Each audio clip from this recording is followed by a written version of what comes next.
मेरी रफ्तार पे सूरज की किरण नाज करे, मेरी रफ्तार पे सूरज की किरण नाज करे, ऐसी परवाज निराज मालिक की गगन नाज करे, ऐसी परवाज दे मालिक की गगन नाज करे, मेरी रफ्तार पे सूरज की किरण नाज करे, मेरी रफ्तार पे सूरज की किरण नाज करे, वो नजर दे की करूँ कद्र हर एक मजहब की, वो नजर दे कि करो हर एक मजहब की, वो मोहब्बत दे मुझे अमनो अमन नाज करे, वो मोहब्बत देगी अमनो अमन नाज करे, मेरी रफ्तार पे सूरज की किरण नाज करे, मेरी रफ्तार पे सूरज की किरण नाज करे, मेरी खुशबू से महक जाए यह दुनिया मालिक, मेरी खुशबू से महक जाए ये दुनिया मालिक, मुझको वो फूल बना सारा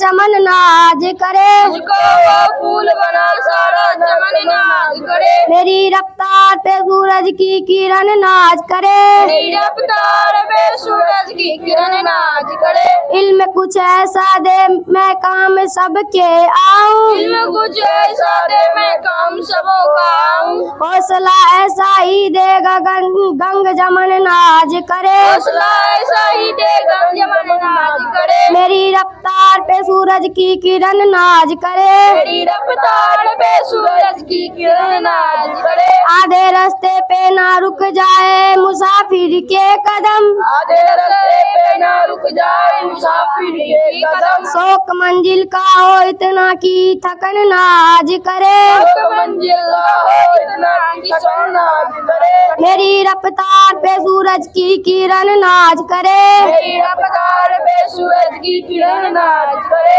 दीप से दीप जलाए की चमक उठे बिहार, दीप से दीप जला चमन उठे बिहार, ऐसी खूबी दे मालिक की वतन नाज करे, ऐसी खूबी दे मालिक की वतन नाज करे, मेरी रफ्तार पे सूरज की किरण नाज करे, मेरी रफ्तार पे सूरज की किरण नाज करे, जय बिहार जय बिहार जय जय जय जय बिहार, जय बिहार जय बिहार जय जय जय जय बिहार, के कंठहार तुझको सत सत वंदन बिहार, मेरे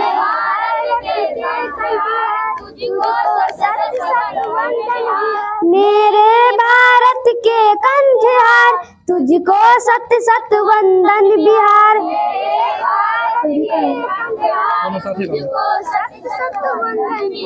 तू वाल्मीकि की रामायण, तू वैशाली का लोकतंत्र,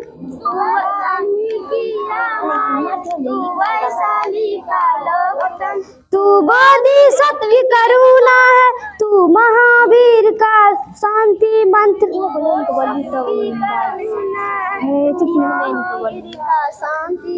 तू नालंदा का ज्ञान दीप, तू ही अक्षत चंदन बिहार,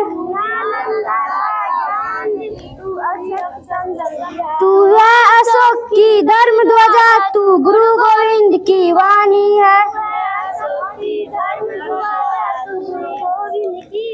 तू आर्यभट्ट तू शेरशाह, तू कुंवर सिंह बलिदानी है, तू बापू की है कर्म भूमि, धरती का नंदन वन बिहार,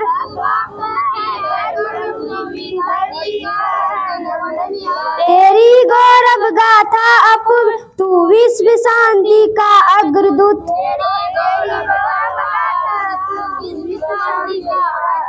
लौटेगा खोया स्वाभिमान, अब जाग चुके तेरे सपूत, अब तू माथे का विजय तिलक, तू आँखों का अंजन बिहार, तुझको सत सत वंदन बिहार, मेरे भारत के कंठहार,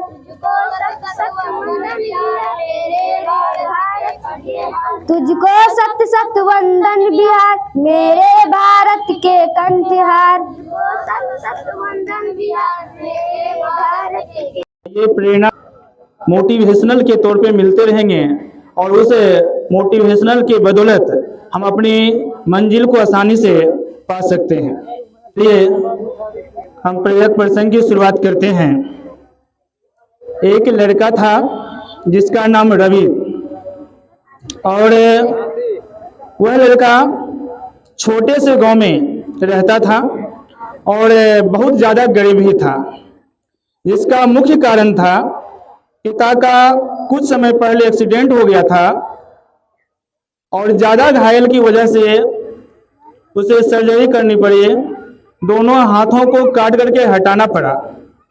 पारिवारिक लाचारी बहुत ही ज़्यादा थी, बहुत ज़्यादा लाचारी की स्थिति से गुजर रहा था।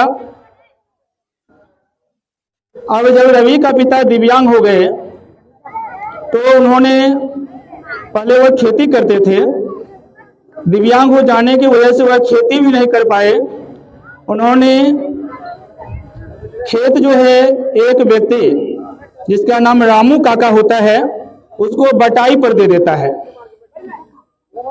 ताकि वह फसल करें और आधी फसल जो है रवि के परिवार को दे। वह व्यक्ति रवि के खेत में फसल करने लगा और रवि पिता को आधा हिस्सा देना भी शुरू कर दिया। जब रवि के पिता दिव्यांग हो गए तब रवि को अक्सर बच्चे भी कहा करते थे दिव्यांग का बेटा है, और इस बात से रवि को कभी कभार इतनी बुरी लगती थी कि वह अकेले में जाकर रोने लग जाता था। एक बार रवि के पिता और उसकी माँ आपस में बात कर रहे थे कि रामू काका इस बार का फसल नहीं दिया है बांट करके, और इस बात को रवि ने सुन लिया था, जिस कारण रवि बहुत उदास था क्योंकि खाने का एकमात्र सहारा जो खेतों से बांट कर दी गई फसल था उससे होती थी।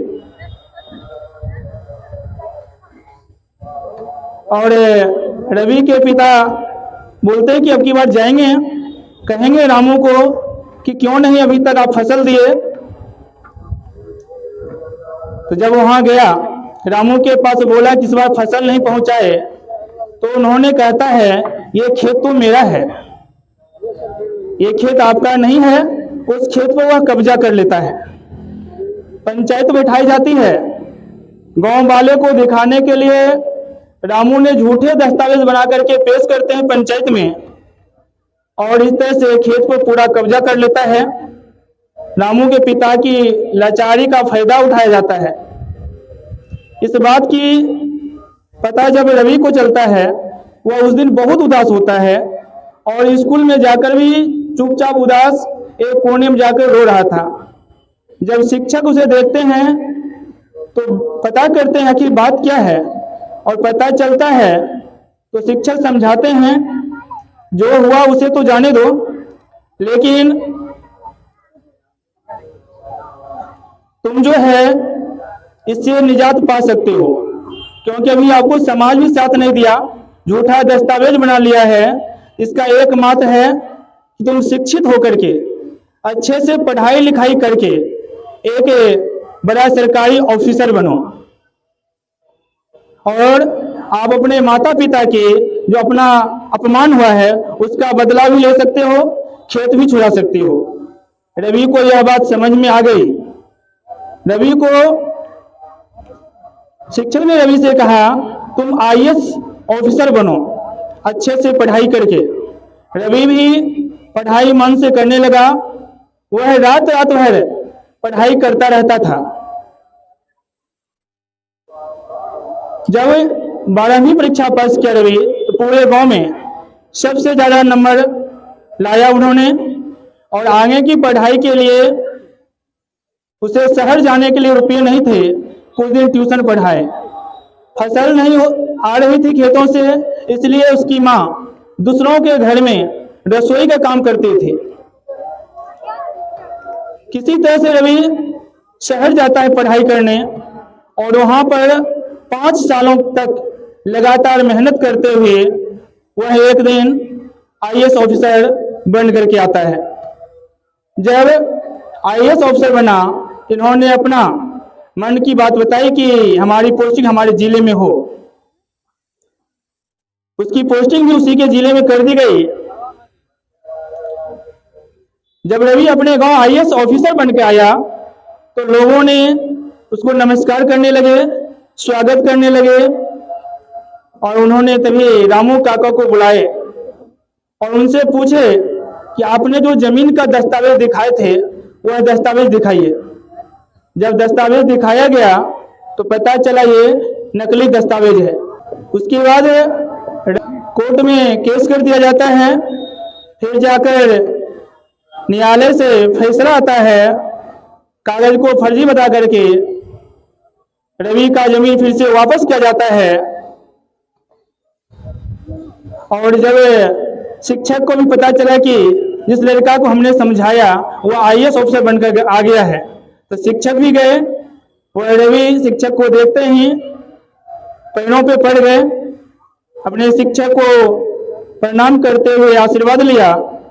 शिक्षक ने भी उसे धन्यवाद दिया। शिक्षक उसे समझाते हुए बोलते हैं, देखो शिक्षा एकमात्र हथियार है जिससे हम जीवन को सुधार सकते हैं, अपने अपमान का बदला भी ले सकते हैं। तो विद्यार्थियों, इस कहानी से हमें सीख मिलती है कि शिक्षा हमारे जीवन को विकसित करती है और हमें सम्मान दिलाती है। शिक्षा के माध्यम से समाज एवं खुद का विकास किया जा सकता है। अधिकतर मामलों में अशिक्षित व्यक्तियों का शोषण अन्य प्रकारों से किया जाता है। इसलिए व्यक्ति का समाज में शिक्षित होना अति आवश्यक है ताकि उसका शोषण न कर सके और वह शांतिपूर्ण जीवन जी सके। धन्यवाद। दासी और प्रतिज्ञा के द्वारा प्रस्तावना प्रस्तुत की जा रही है। हम लोग भी प्रस्तावना एक साथ करेंगे। हम भारत के लोग भारत को एक संपूर्ण प्रभुत्व संपन्न समाजवादी पंथ निरपेक्ष लोकतंत्रात्मक गणराज्य बनाने के लिए तथा उसके समस्त नागरिकों को सामाजिक आर्थिक और राजनीतिक न्याय विचार व्यक्ति विश्वास धर्म और उपासना की स्वतंत्रता प्रतिष्ठा अवसर की क्षमता प्राप्त करने के लिए तथा उस समय व्यक्ति गरिमा राष्ट्र की एकता और अखंडता सुनिश्चित करने वाली बंधुता बनाने के लिए दृढ़ संकल्प होकर एतद द्वारा इस संविधान को अधिनियमी अंगीकृत और आत्मर्पित करते हैं। चेतना सत्र को आगे बढ़ाते हुए हम लोग मौलिक अधिकार को दोहराएंगे। अर्जुन के द्वारा मौलिक अधिकार बोला जाएगा और इस अधिकारों को एक बार हम लोग भी एक साथ दोहराएंगे।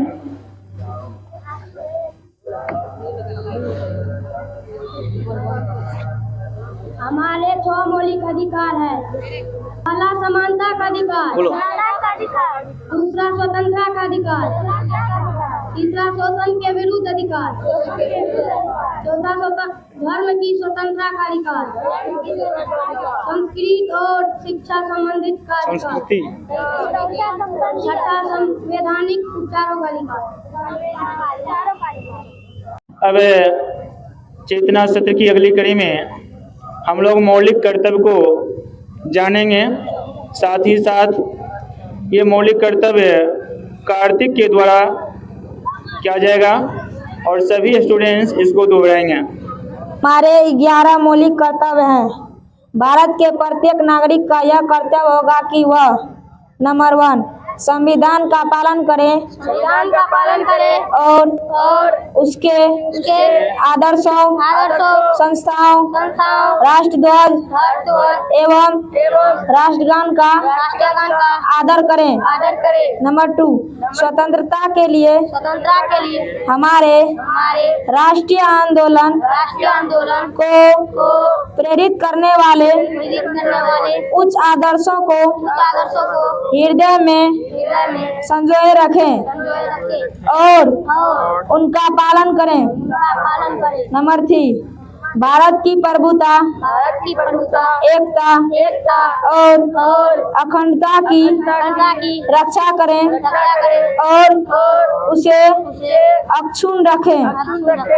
नंबर 4, देश की रक्षा करें और आह्वान किए जाने पर राष्ट्र की सेवा करें। नंबर 5, भारत के सभी लोगों में समरसता एवं समान भ्रातृत्व की भावना का निर्माण करें, जो धर्म, भाषा और प्रदेश या वर्ग पर आधारित सभी भेदभाव से परे हो। ऐसी प्रथाओं का त्याग करें जो स्त्रियों के सम्मान के विरुद्ध हैं।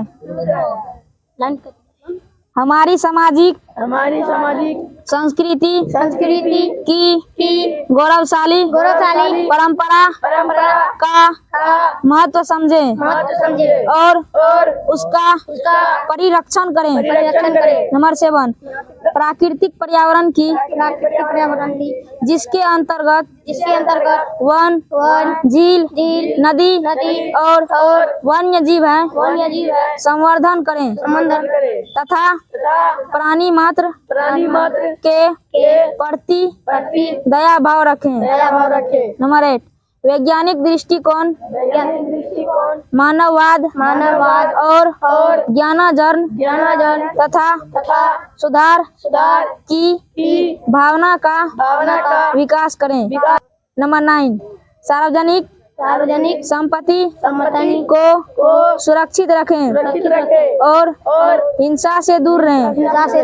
नंबर 10, व्यक्तिगत और सामूहिक गतिविधियों के सभी क्षेत्रों में उत्कर्ष की ओर बढ़ने का सतत प्रयास करें, जिससे राष्ट्र निरंतर बढ़ते हुए प्रयत्न और उपलब्धि की नई ऊंचाइयों को छू ले। नंबर 11, यदि माता पिता या संरक्षक हैं तो 6 वर्ष से 14 वर्ष की आयु वाले अपने यथास्थिति बालक बालिका या प्रतिपाल्य के लिए शिक्षा के अवसर प्रदान करें।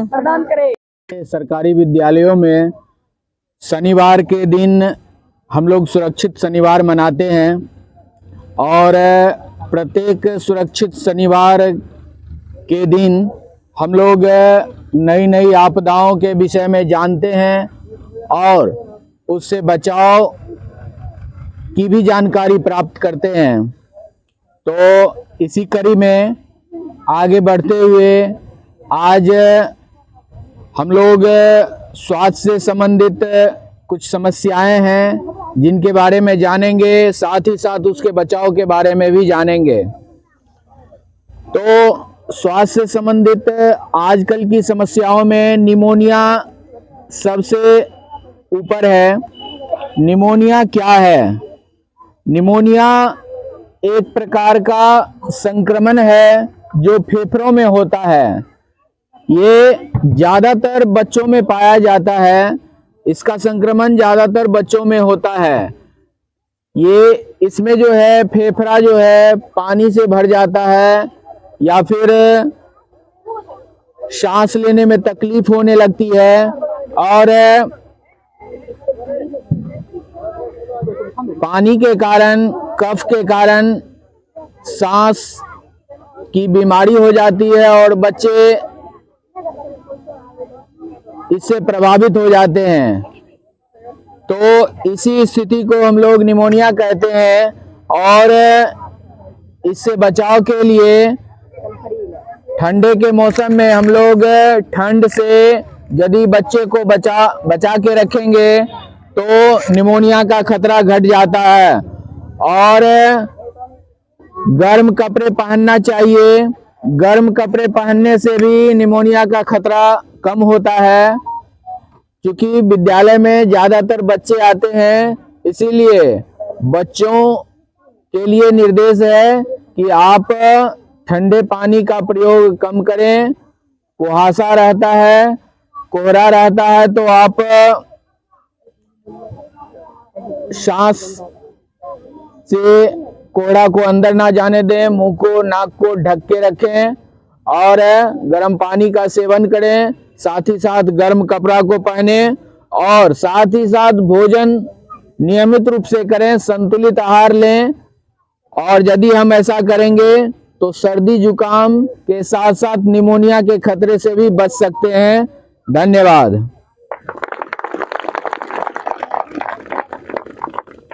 आज का सुविचार। मैं अर्जुन कुमार आज के सुविचार के साथ, जो इंसान नियम बनाकर आज का काम आज करेगा, वह दुनिया पर एक दिन राज करेगा। आप सबके सामने निमोनिया से संबंधित एक मॉक ड्रिल कुछ विद्यार्थियों ने इसकी तैयारी की है और आप लोग के सामने प्रस्तुत किया जा रहा है। बोलो। मैं हूँ बैक्टीरिया न्यूमोनी। मैं दूषित पानी में रहता हूँ और मुझे मनुष्य के फेफड़े में रहना ज्यादा पसंद है। मैं हूँ फंगस, मिट्टी या पक्षी में मल में रहता हूँ। मुझे भी मनुष्य के फेफड़े में रहना ज्यादा पसंद है। मैं हूँ रेनो वायरस। मुझे भी मनुष्य के फेफड़े में रहना ज्यादा पसंद है। तो दोस्तों, अपना सबका एक ही विचार है, लोगों का शिकार करना। चलो चलकर करते हैं शिकार। बच्चों को बनाते हैं पहला शिकार।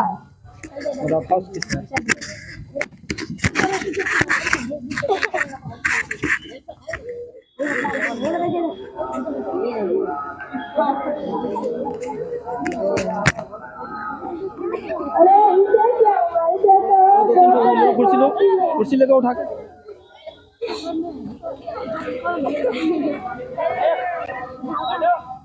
तुम बैठ जाओ। तो बोलते कुछ बिछाने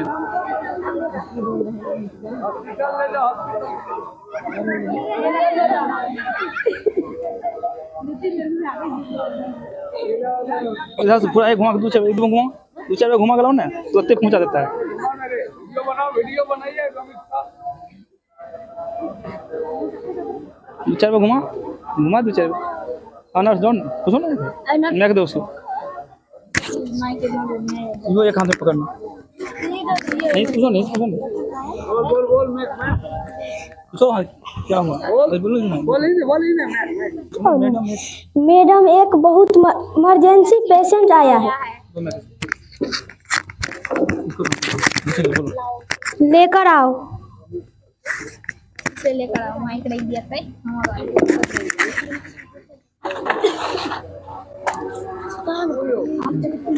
बोलो लेटाने, बोलो लेटाने, बोलो इसे लेटा दो, इसे लेटाइए, इसे लेटाइए।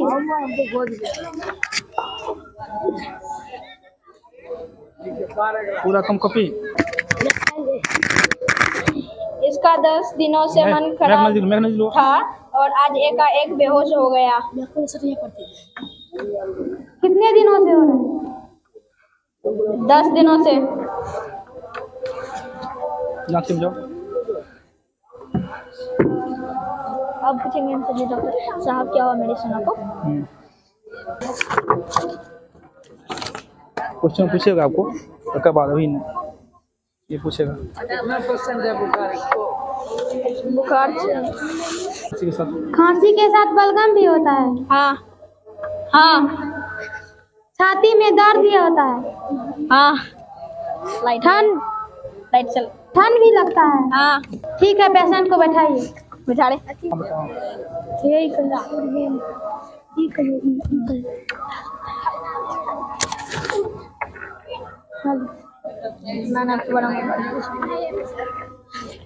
डॉक्टर साहब, निमोनिया नहीं हुआ है ना? हाँ, निमोनिया ही है। डॉक्टर साहब मेरा बच्चा ठीक हो जाएगा ना? हाँ, आप सही समय पर पेशेंट को लेकर आए हैं। दवा लिख देता हूँ, सही समय पर दवा देना। और हाँ, पेशेंट को आराम करना बहुत जरूरी है। और ध्यान दे, तला हुआ चीज खाने नहीं देना है। पैकेट बंद चिप्स कुरकुरे बिल्कुल नहीं देना है।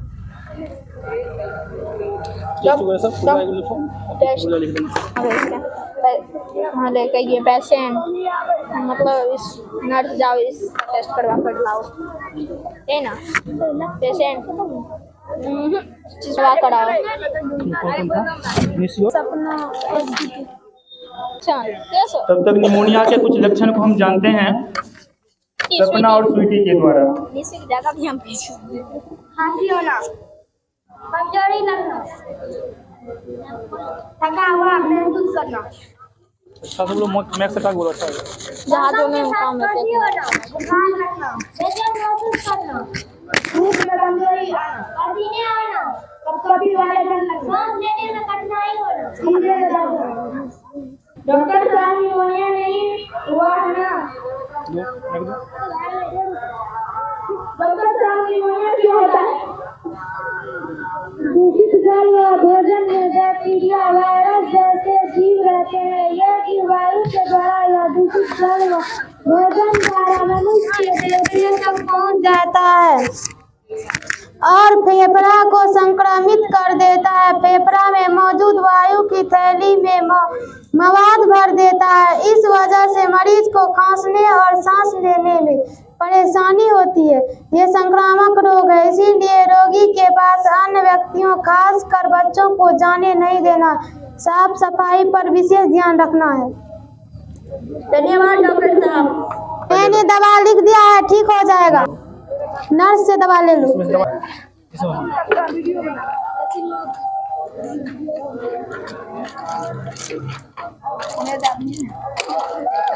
बोलो धन्यवाद।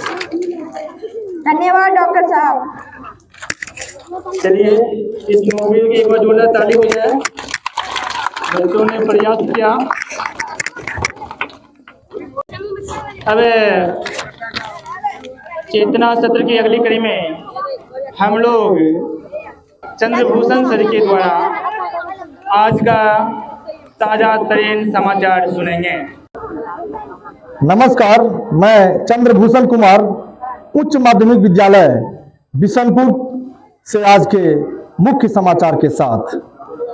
पटना से बीपीएससी ऑफिस के सामने छात्रों पर लाठीचार्ज, अपनी डिमांड को लेकर छात्र कर रहे थे प्रदर्शन। 6 दिसंबर पूरा देश में मनाया गया बाबा साहब अंबेडकर का निर्माण दिवस। प्रधानमंत्री मोदी ने कहा कि अंबेडकर सामाजिक न्याय के प्रतीक। आरबीआई का रेपो रेट 11वीं बार 6.5 बरकरार। आरबीआई गवर्नर ने कहा भारत में लगातार विकास दर तेजी से बढ़ रहा। बांग्लादेश में आज भी सांप्रदायिक हिंसा का दौर बरकरार। भारत ने कहा कि हिंदुओं का सुरक्षा अर्थात अल्पसंख्यकों की सुरक्षा अंतर्राष्ट्रीय न्यायालय का सबसे बड़ा कर्तव्य। साथ ही वर्तमान में सहरसा का सदर अस्पताल में लगातार सर्दी, खांसी, बुखार, निमोनिया के मरीजों की कतार लगी हुई है। पीएम सीएम नीतीश कुमार ने कहा कि पूरा देश को इस समस्या से लड़ने के लिए जागरूक करना जरूरी। धन्यवाद। कितना अच्छा प्रेरक बात बताए। एक दिव्यांग अगर उसका परिवार हो गया तो पूरा परिवार ही दिव्यांग हो जा रहा है।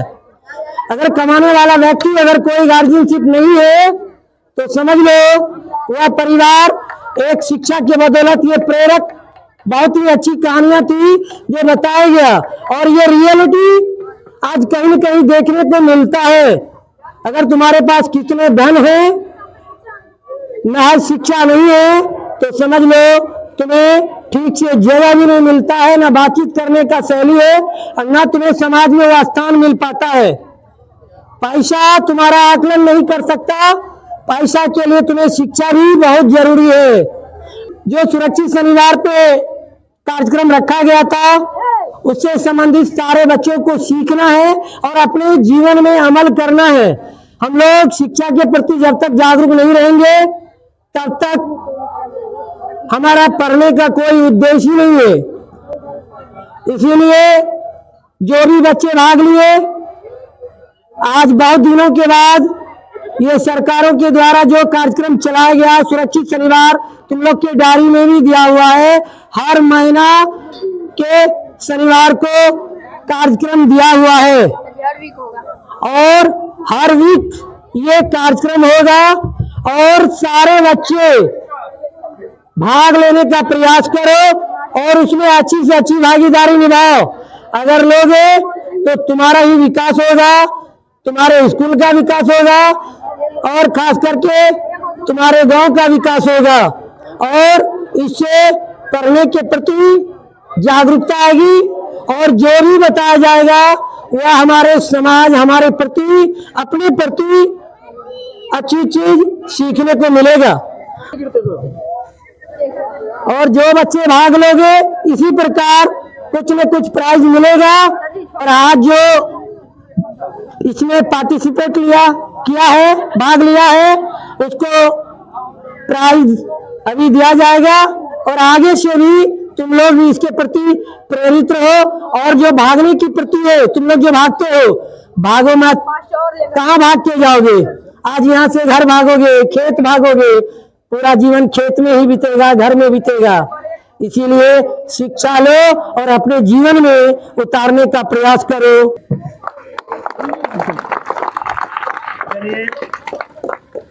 एक बार प्रभाव के लिए 3 सेट में ताली हो जाए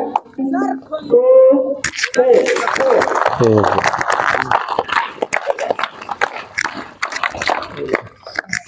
अब हम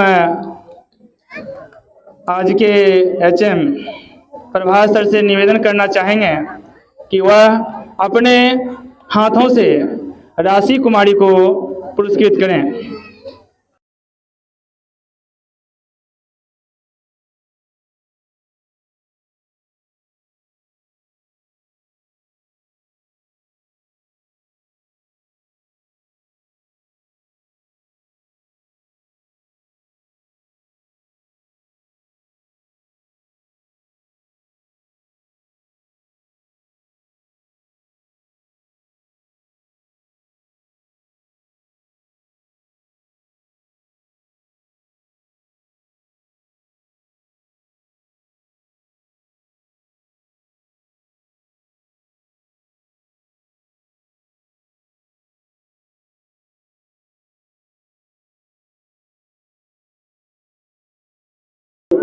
हाय समय नदी की धार, हाय समय नदी की धार जिसमें सब बह जाया करते हैं।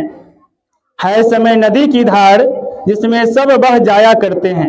हाय समय बड़ा तूफान परबल पर्वत भी झुक जाया करते हैं। अक्सर दुनिया के लोग समय का चक्कर खाया करते हैं। अक्सर दुनिया के लोग समय का चक्कर खाया करते हैं, लेकिन कुछ ऐसे होते जो समय के साथ इतिहास रचाया करते हैं, इतिहास रचाया करते हैं।